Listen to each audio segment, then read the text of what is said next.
Underwriting for Autoline this week is provided by... In this epic battle of fuel efficiency and endurance, we're here to see which hybrid has the best MPG. That's the essence of a hybrid soul. But is there more to it? The Hybrid Game MPG Challenge. And now, here is your host, John McElroy. Welcome to Autoline This Week, where the discussion's all going to be about alternative fuels in commercial vehicles. We're going to be talking about propane, liquid propane. Some places in the world call it autogas. And I've got three experts in here today to discuss this issue. Joining us are Abe Stevenson from the Dish Network, Dennis Gallagher from the Student Transportation of America Company, and Edgar Benning from Flint, Michigan's Mass Transit Authority. And great to have all three of you on the set here today. Thanks. Edgar, let me throw it out to you. You run all different kinds of vehicles in your fleet in Flint, Michigan. You run all different kinds of fuels. What do you make of propane? Well, the propane autogas has been a real winner for us. We have an aged fleet. Many of our vehicles we replaced had 600,000 to 700,000 miles on vans, typical vans.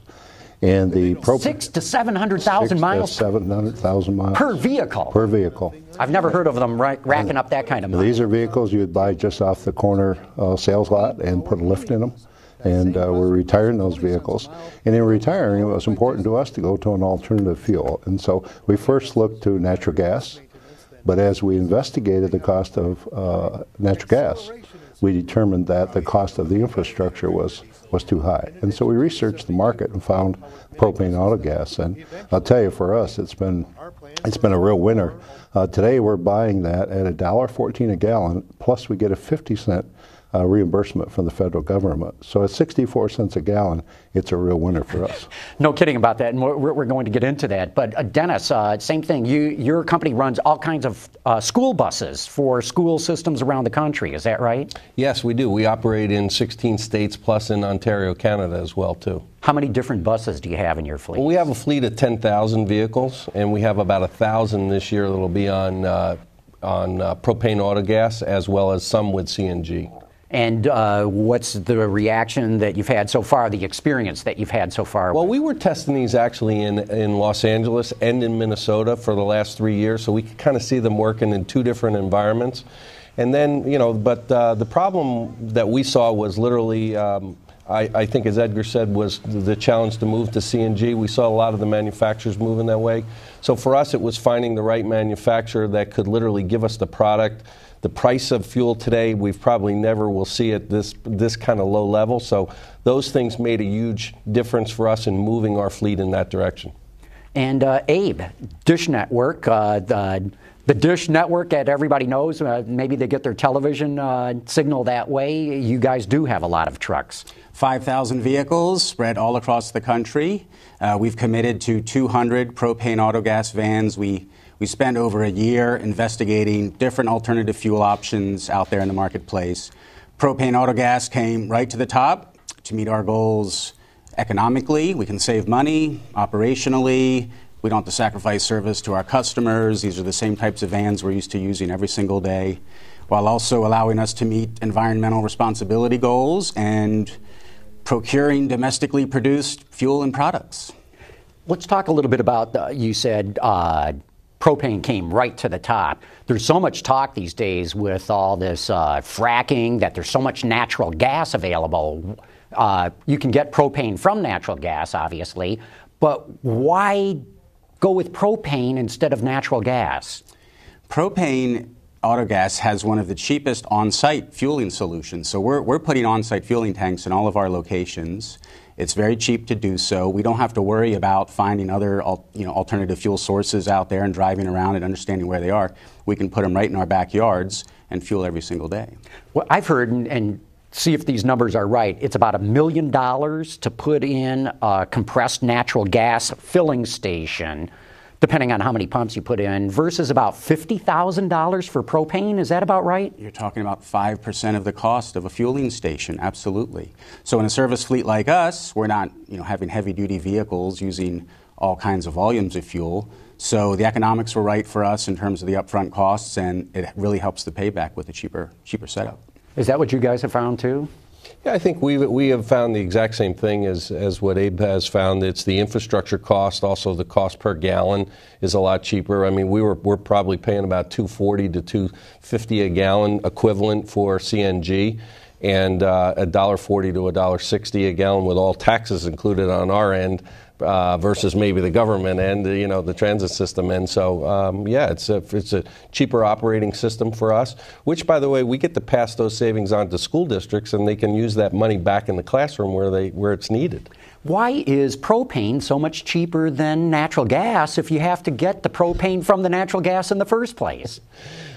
I guess it's literally a production issue, and as we all know, propane probably is one of the first products that comes out of the wells when they go to dig, when they drill for the wells. So, propane's been around for a long time, and certainly propane vehicles have been. So, but it's kind of new to a lot of our U.S. and North American commercial fleets. So, the product is here. The product is, everybody's interested in domestically built and owned kind of products, and so the infrastructure, the product, the price. And getting those capital costs now in line for the propane cost. I mean, as Abe was saying, and certainly Edgar was saying, the capital cost for the infrastructure is one, but also the capital cost for the engine.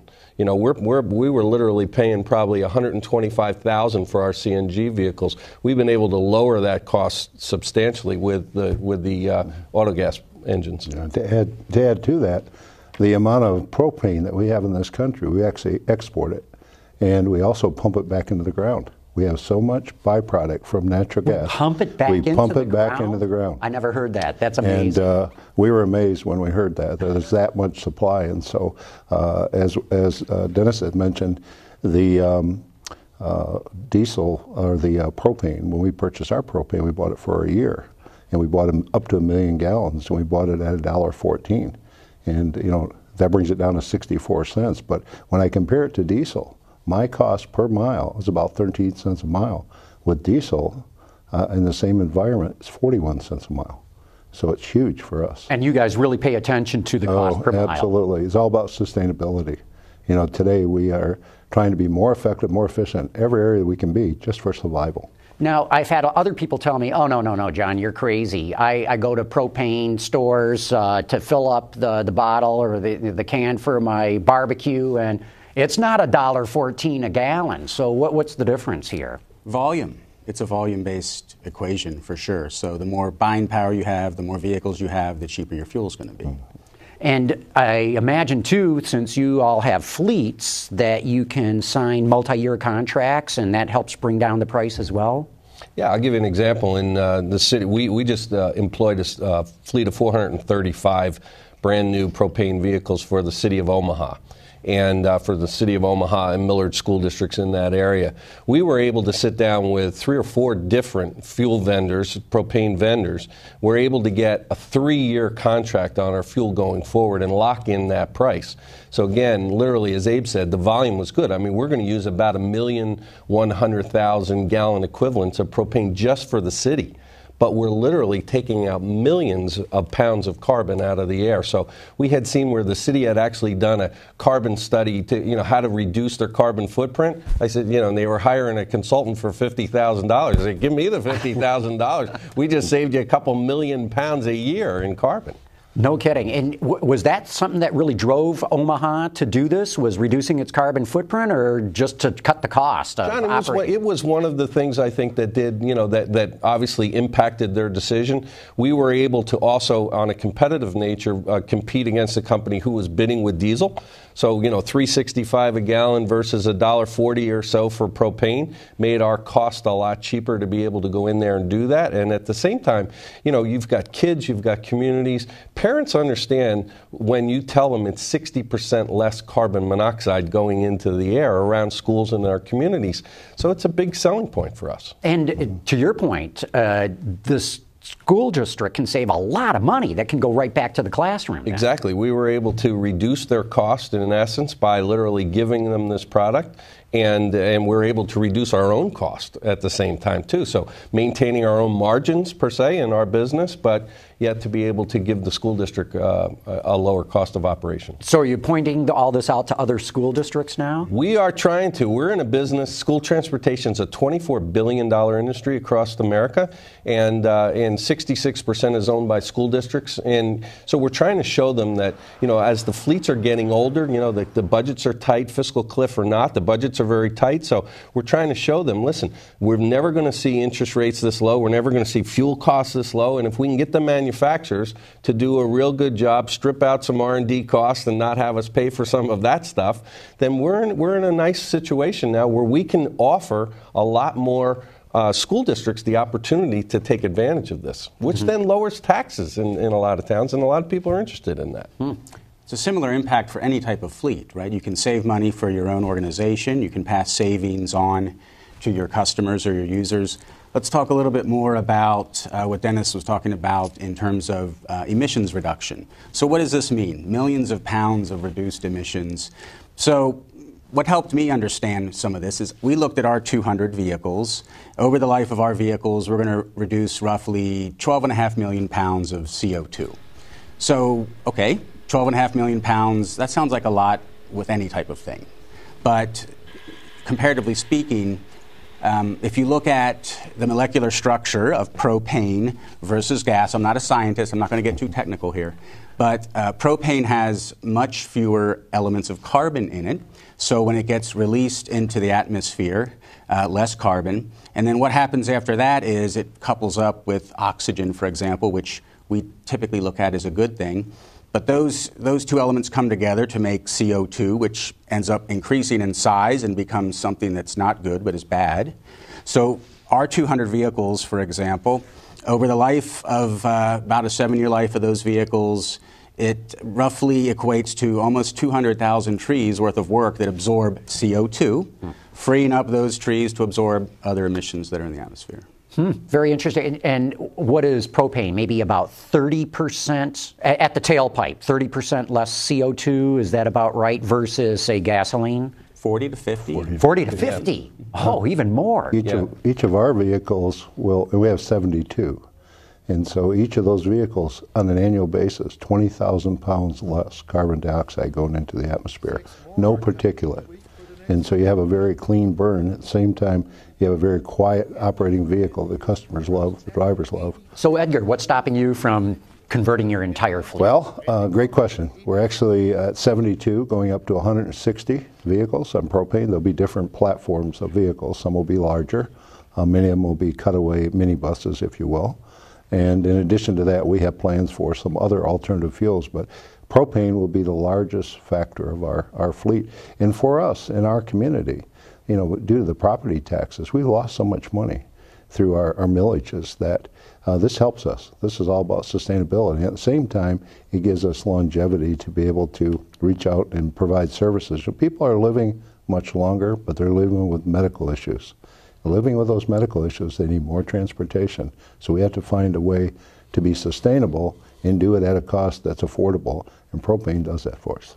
Now, there's an upfront cost to overcome, and I got to believe that was a big battle or not. And what is that cost, rule of thumb of going with a propane-capable vehicle?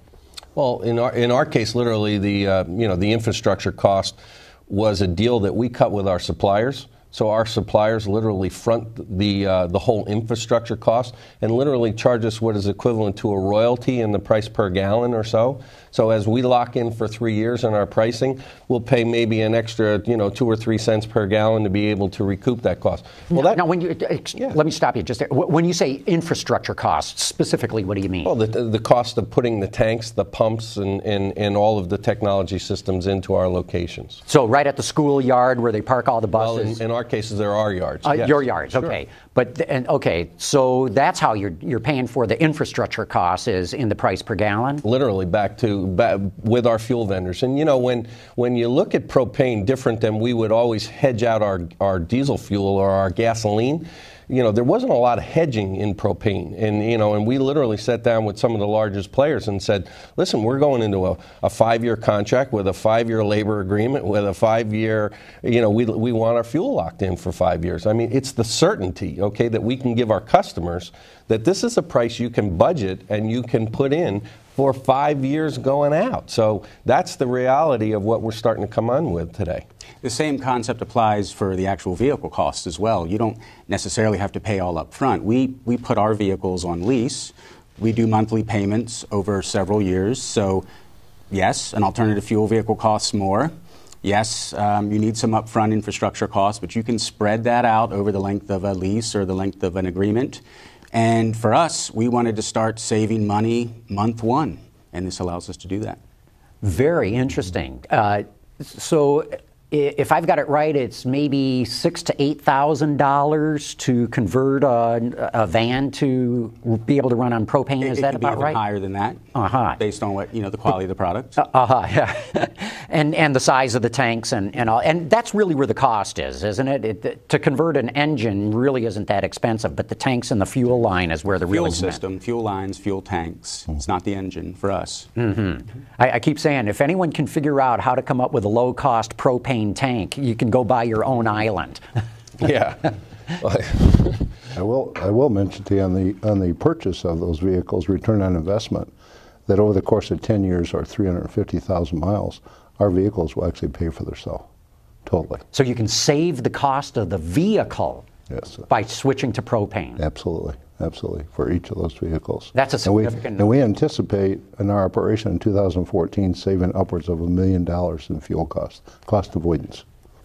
Which is huge. It's huge. It's very huge. Now, as you all know, the price of natural gas right now is very low, same with propane. In fact, we even know that drillers have stopped drilling for the stuff. Mm-hmm. Some have stopped pumping because they think the price is too low.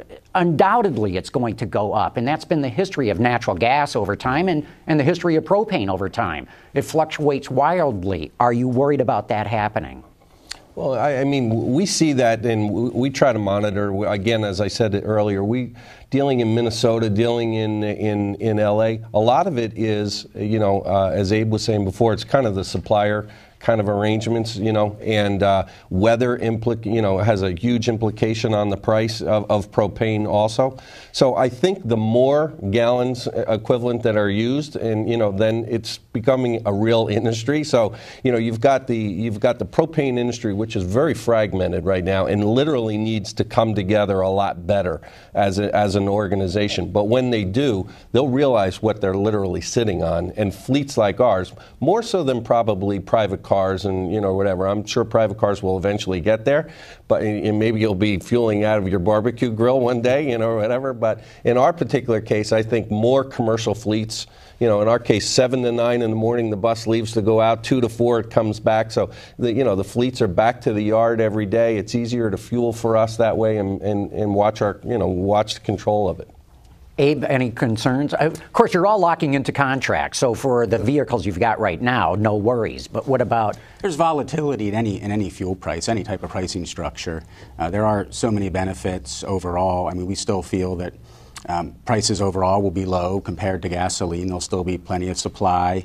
And again, we get all these other benefits operationally, being able to fuel on site, meeting social responsibility goals, buying domestic product. There are still several other wins, even though none of us can really see, into our crystal ball for the future. Edgar, you mentioned there's a federal tax credit, 50 cents a gallon for every gallon equivalent that you use of propane and natural gas. Mm-hmm. But that only seems to get renewed every year on a yearly basis. Do the numbers still pencil if it does not get renewed? They still pencil because some of the factors that must be included is the fact that on a diesel engine, we have 16 quarts of oil. On a propane engine, we only have 6 quarts of oil. We change it, traditionally we change those oils out at 4,000 miles. With propane engine, it's at 7,000. Yeah, we're doing 6,000. We'd actually go higher if the manufacturer would allow us to go higher because it's that clean. It's that clean of a burn taking place. So you have that benefit that comes in. So even if we were to lose that incentive or that reimbursement, from what we're seeing, it's still going to be very beneficial. When the diesel fuel prices went up so tremendously. It cost our organization $1.5 million, and we cannot afford to have that instability. So even if we have some bumps along the way, we feel this is still a winner. So let me get that straight. The fuel, propane, burns so clean that you have to do half the oil changes. That's correct. And each oil change has half the oil than it would in a diesel engine. Absolutely. That's an extraordinary savings. And the filters are much less. The cost of those filters. Yeah, That's I mean, a huge cost. and with us, a fleet of 1,000 of those, and we probably want to add another 1,000 in the next coming year. So we're moving that direction. It's lowering our maintenance costs, lowering our fuel cost. As Abe said too, the cost of capital today very cheap on the leasing side of the business. So, those are all things that are A, helping our bottom line, but B, again, just to be redundant, helping us to lower our customers' costs. Mm-hmm. Fleets certainly still do need governmental incentives at this point, especially as part of the adoption curve. I mean, this is why those incentives are out there to help people. Why do you need the incentives if the savings and the lower maintenance costs are such as they are? Well, not all companies have that hindsight, and you have to prove that case out with your particular fleet, or maybe ensure that you're driving your vehicles long enough to pay them off. That's still a nice part of the equation that really does incent fleets to move over to these programs that state governments and federal governments are trying to encourage. Abe, so will you argue to convert the entire Dish Network fleet over to propane? It does take time to convert your fleet. It takes several years. That's why the ramp up in the whole industry will continue to just ramp up gradually. But if it fits the need in a local market, the more the better. That would be great. Once we get some additional hindsight with our first 200 vehicles and it proves out, internally we're very excited about it. Our employees are very excited about it. Our drivers, our customers. Why not? Now, you cannot buy a propane vehicle directly from any of the manufacturers. You have to go through an upfitter. Who are you all going through?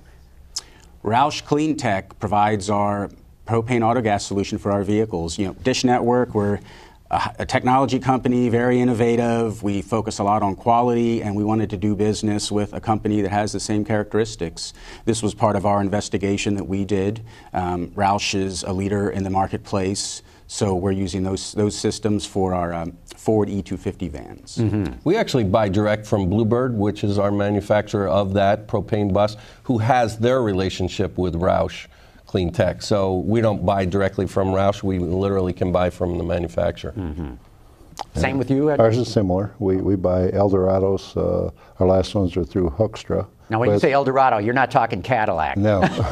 Eldorado cutaway buses. Yeah, just so the audience follows on. Right. They have a relationship with Roush, so we order those with the Roush package on them. Well, you would think that if this makes so much sense for commercial fleets, that individual consumers are gotta be thinking, how do I get in on this action? What do you think?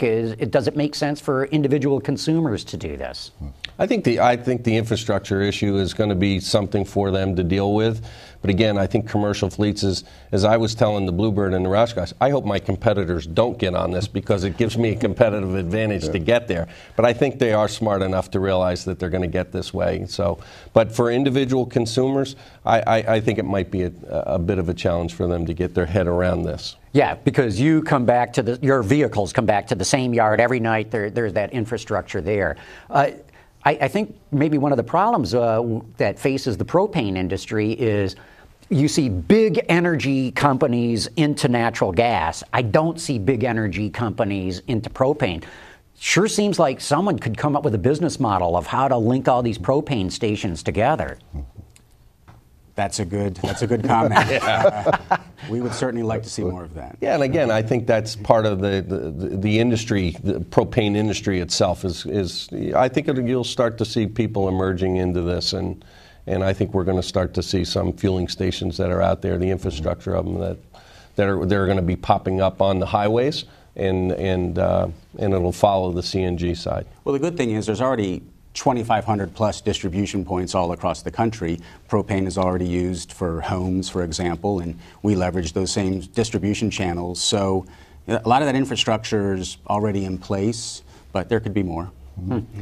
In our community, there are many organizations that are now looking at propane, whether it's garbage trucks or if it's vans, whatever it may be. And so there are other partners in the private sector that have an interest. And as was mentioned here, as we have more stations, or we may even operate those stations with a partnership with the private sector to make it available. But there's certainly plenty of interest. Are you getting calls from other municipalities saying, hey, Edgar, how's it all going there? How's it working out? I just came back from a conference. I was up at Crystal Mountain, Michigan Public Transit Association, and many of those organizations are now ordering these type of buses. And there's a requirement that we keep our buses either 10 years or 350,000 miles. Flint's a little different. We keep them a little longer, but many of those, as they replace them, they're now going to propane autogas. Absolutely. Same with you guys? Are you getting calls from other fleet operators saying, how's it all working out? Yeah, we are. We're getting calls from a lot of school districts now who are interested in converting over, having us provide the capital and the equipment to do that. Again, the fleets are getting older that are out there, and they need to be replaced. They don't have the capital. We can bring that capital and the technology in together and then operate the vehicles for them. So, fleet industry in general is very interested. Can you speak on a panel? Can you give a presentation? Can you come do our TV show? So there's a lot of interest for sure. We're good. I'm sure you all have PowerPoints all prepared for doing just that too. Hey, I want to thank all three of you for coming in on this. I think this is a very exciting development. I think we're in on the very early part of what could be something really significant for the country. So Abe Stevenson from the Dish Network, Dennis Gallagher from Student Transportation of America, Edgar Benning from the Mass Transit Authority in Flint, Michigan. I want to thank you all for having come on Autoline this week. And I want to thank all of you for having tuned in. Underwriting for Autoline this week is provided by In this epic battle of fuel efficiency and endurance, we're here to see which hybrid has the best MPG. That's the essence of a hybrid soul. But is there more to it? The Hybrid Game MPG Challenge.